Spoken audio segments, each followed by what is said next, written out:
ሰላም ጤና ይስጥልን የተከበራችሁ የቱዴይ መረጃ ቤተሰቦቻችን በያላችሁበት የዓለም ክፍል ሁሉ ሰላም ጤና ፍቅር እንዲበዛላችሁ እየተመኘው አሁንም እንዲሁ ከሀገር ውስጥና ከመላው ዓለም የተሰሙትን እጅግ ሊደመጡ የሚገባቸውን ወሳኝ እንዲሁም ሰበር የሆኑ መረጃዎችን በማጠናቀር ወደ እናንተ ይዤ ብቅ ብያለሁ። እናንተም ክቡራን አድማጮች ለጥቂት ደቂቃ እስከ ፍጻሜው አብራችሁኝ በመቆየት እነዚህን ወሳኝ የሆኑ መረጃዎች እንድታደምጡኝ እየጋበዝኩኝ ቻናላችንን ሰብስክራይብ በማድረግ ቤተሰብ ይሁኑ እያልኩኝ ለሰዓቱ ወደ አጠናቀርኩላችሁ ዝርዝር መረጃ በቀጣይ ማቀና ይሆናል። እስከ ፍጻሜው አብራችሁኝ ቆዩ። ጦሩ በኢትዮጵያ ድንበር ያሉ አካባቢዎችን እየተቆጣጠርኩ ነው አለ። የተፈጠረውን ከበባ ሰብሬያለሁ ሲልም ይፋ አድርጓል። የተባበሩት አረብ ኤሚሬቶች 4 ኪሎ ቅርንጫፍ የሚባልለት የብልጽግና አገዛዝ የሱዳን ፈጥኖ ድራሽ ኃይሎች የሚሰለጥኑበትን ካምፕ ኢትዮጵያ ግዛት ውስጥ በመክፈት የሱዳኑ የእርስ በርስ ጦርነት ወደ ኢትዮጵያ ድንበር አካባቢ እንዲመጣም አብዝቶ ሰርቷል።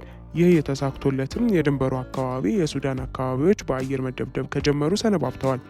ውጊያው ከአየር ኃይል ባሻገር በምድር ጦርም ታጅቦ እየተደረገ ያለ ሲሆን የሱዳን ጦርም ከኢትዮጵያ ድንበር አቅራቢያ የምትገኘው አልሲሊን ከፈጥኖ ደራሽ ተዋጊዎች አስለቅቄያለሁም ብሏል። ባለፉት ተከታታይ ቀናት የተካሄደውን ከባድ ውጊያ ተከትሎ የሱዳን ጦር 4ኛ ክፍለ ጦር ባወጣው መግለጫም አካባቢውን በታቀደ ወታደራዊ ኦፕሬሽን መቆጣጠሩን፣ በሱዳን ፈጥኖ ደራሽ ኃይሎች ተዋጊዎች ላይም ከፍተኛ የሰውና የንብረት ጉዳት ማድረሱን ይገልጻል።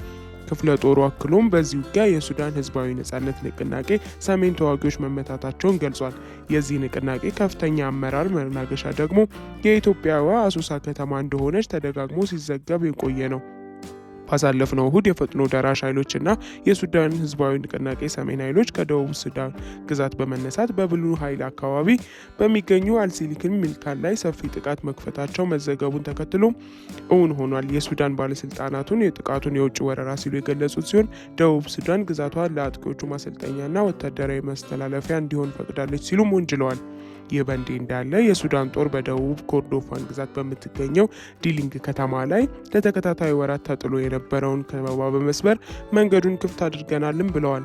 ጦሩ ባካሄደውና ስኬታማ ሲል በገለጸው ወታደራዊ ኦፕሬሽን በጠላት ኃይሎች ላይ ከባድ ኪሳራን በማድረስ የዲሊንግ መንገድ መክፈት ችያለው ነው ያለው። ዲሊንግ በከበባ ውስጥ በምትገኝ የግዛቱ ዋና ከተማ ካዱጉሊና በሰሜን ኮርዶን ዋና ከተማም አልኦቤድ መካከል የምትገኝ ስትራቴጂክ ከተማም ናት። በአዲስ አበባ በ6 ወራት ብቻ ከ5000 በላይ ፍቺ መፈጸሙ ተሰማ። በከተማዋ በዚህ ግማሽ ዓመት ከ12000 በላይ ሰው ለህልፈተ ህይወት ተዳርጓልም ተብሏል። በ2018 በጀት ዓመት ባለፉት 6 ወራት ውስጥ ብቻም 12016 ሰዎች ሞት መመዝገቡን የአዲስ አበባ ከተማ አስተዳደር ሲቪል ምዝገባና ነዋሪነት አገልግሎት ኤጀንሲ አሳውቋል። የኤጀንሲው የ6 ወራት ሪፖርት ተመዘገበ ከተባለው ከዚህ ሞት መጠን ባሻገር በ6 ወራት ውስጥ ብቻም 5805 ፍቺ መመዝገቡን ያስመዘግባል።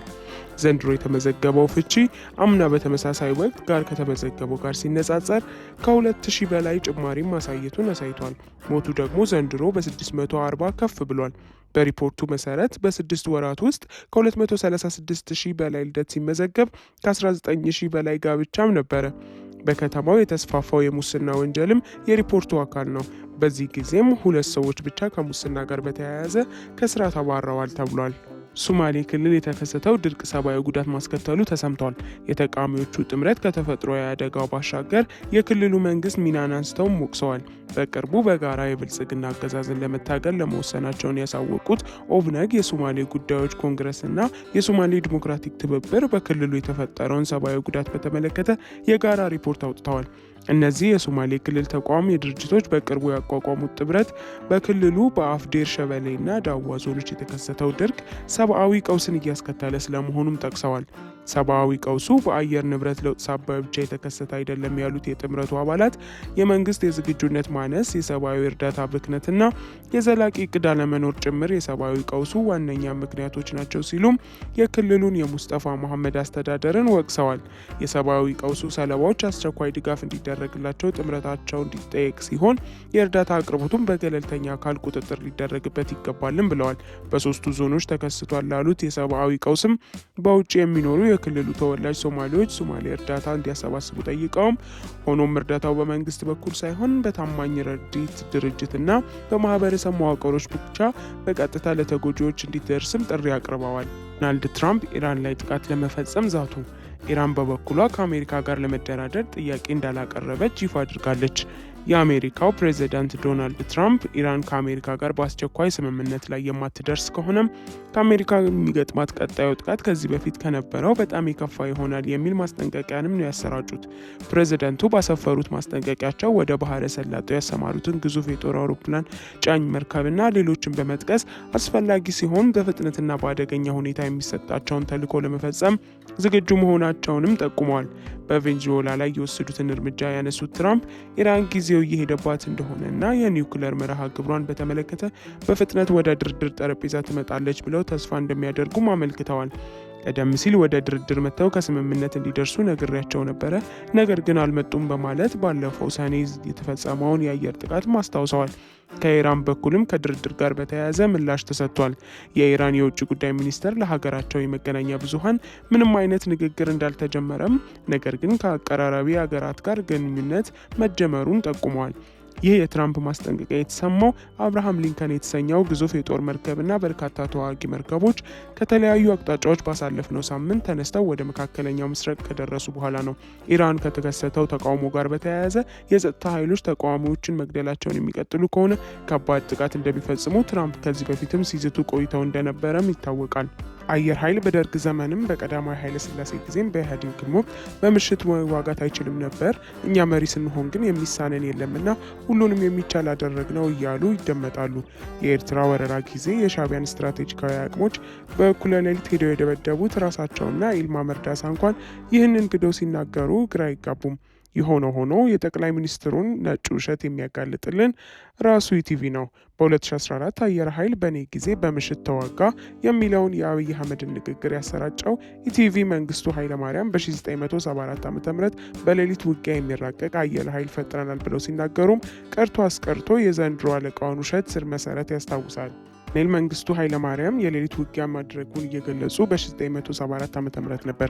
ከ40 ዓመታት በፊት የተጀመረ ነገር እኔ ያሳካሁት የሚሉት አብይ አህመድ በእኔ ጊዜ ተቻለ እንጂ ድሮስ አልነበረም ብለው ሲቀጥፉ አይኖቻቸውን ጠበብ እያደረጉ ነው። አጠገባቸው ያሉት ሰዎች እንዴት ወዴት የማይሉት እነ ሬድዋን ሁሴን እንደሆኑ ያውቃሉና በ1981 የተካሄደውን መፈንቅለ መንግስት ሙከራ የአየር ኃይልን ጉዳይን አንስተው የተምታታ ነገር ሲናገሩና ሲወሹ ያዝ አላደረጋቸውም። መንግስቱ ኃይለማርያም ያሰማሩት የአየር ኃይል የሐውዜንን ህዝብ የመርሳት የሰቆጣንና የሐሙስትን ከተሞች እየደበደበ በሲቪል ኢትዮጵያን ገላ ላይ ቦምብ ሲነሰንስ እየኖረ ቢሆንም የኢትዮጵያን የአየር ክልል ግን አስደፍሮ አያውቅም። በደርግ ዘመን የነበረው የአየር ኃይል የሶማሊያን ሜካናይዝድ መሳሪያዎች በባቢሌና በካራማራ ተራሮች አመድ ያደረገ እስከ ሶማሊያም ደርሶ ጀብዶ የፈጸመ ነው።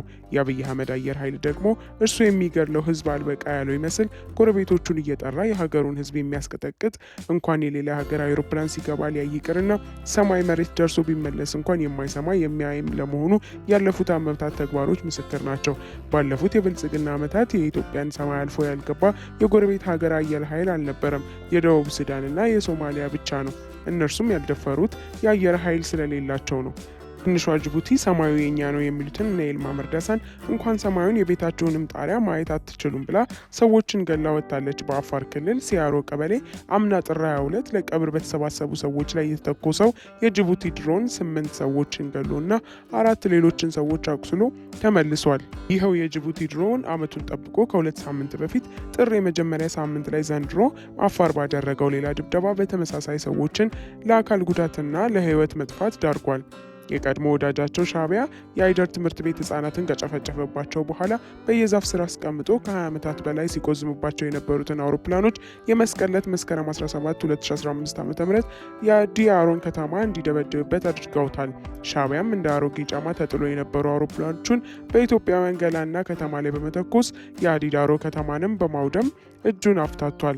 የብልጽግና መንግስት ጸረ ኢትዮጵያነት ነባር የሀገሪቱን ወዳጆች ጭምር በውስጥ ጦርነት ላይ የሚያሳትፍ ነውና ከኢትዮጵያ ጋር አንድም የግጭት ታሪክ የሌላትን በሀገሪቱ የውስጥ ጉዳይ ጣልቃ ገብታ የማታውቀውን ኬንያን እዚሁ ነገር ውስጥ ጎትቶ አስገብቷት ከ1 ዓመት በፊት የፖሊስ ኃይሏ አየር ኃይሉን በደቡብ ምስራቅ በኩል ማሰማራቱና መዋጋቱ አይዘነጋም። የኬንያውን ራይላ ኦዲንጋን የአፍሪካ ህብረት ኮሚሽን ሊቀመንበር እንዲሆኑ ቀሰቅሳለሁ፣ ድምፅም እሰጣለሁ፣ እንዲሆን በደቡብ ኢትዮጵያ ያለውን የኦሮሞ የነጻነት ጦር አዋጉን ብሎ ጋብዟቸው የኬንያ ፖሊስ የአየር ትጥቁን ልኮም በኢትዮጵያ ግዛት ቦምቦችን ጥሏል። ባሳለፍነው ጥር 1 ቀን በኢትዮጵያ ምዕራብ ድንበር ላይ የሱዳን አየር ኃይል ድብደባ ያካሄደ ሲሆን አገዛዙ የኤምሬት ወኪል ሆኖ ማሰልጠኛ ጣቢያ በመክፈቱ የኢትዮጵያን ሉዓላዊነት አስደፍሯል። የኢትዮጵያ አየር ኃይል በታሪኩ ይህንን ያህል የአገሩን ሰማይ አስደፍሮ የሚያውቅበት ዘመን የለም። የሱ ስራ ሙሽራ ማጀብ፣ ለቅሶ መድረስ፣ ሰው ማገት፣ ባለሀብት መጠበቅ፣ ከዚያም ከነዚህ የውጭ ወራሪዎችና ከእግረኛ ሰራዊቱ የተረፈውን የራሱን ሀገር ህዝብ መውጋት ነው። ራችን ላይ እነ አብይ አህመድና ይልማ መርዳሳ በኢትዮጵያ ውስጥ ከ30 ዓመታት መጀመሪያ በኋላ አየር ኃይሉን በኢትዮጵያ ገበያዎች፣ ነዋሪዎችና መንደሮች ላይ ለመተኮስ የጀመሩት በኦሮሞ ህዝብ ላይ ነው። ታህሳስ 2011 ዓ.ም ገና በወለጋ በፈጸሙት የአውሮፕላን ድብደባ ደም ማፍሰስ የጀመሩት ሰዎቹ ዛሬም በዚሁ አየር ኃይል እየቀጠቀጡ ቀጥለዋል። በአገር ህዝብ ላይ የሚተኩሰው ብቻ ሳይሆን የሚያስተኩሰውም የብልጽግናው አገዛዝ አየር ኃይሉን የኢትዮጵያን ህዝብም መሰረተ ልማት ለማውደም ከመዋሉ በተጨማሪ ሰዎችን ለማገትና ቤተሰብንም ለመጠበቅ ይጠቀሙበታል። ይህንን ለማስረዳት ወደ ሚያዝያ 6 2016 ዓ.ም መመለስ ይኖርብናል። ውድ ቤተሰቦቻችን ለዛሬ የያዝንላችሁን እዚህ ላይ ቋጨን። ላይክ፣ ሼር፣ ሰብስክራይብ፣ ኮሜንት በማድረግ ለቻነላችን ድጋፋችሁን መስጠት እንዳትዘነጉ። ከሌሎች መረጃዎች ጋር በድጋሚ የምንመለስ ይሆናል። እስከዚያው መልካም ቆይታ።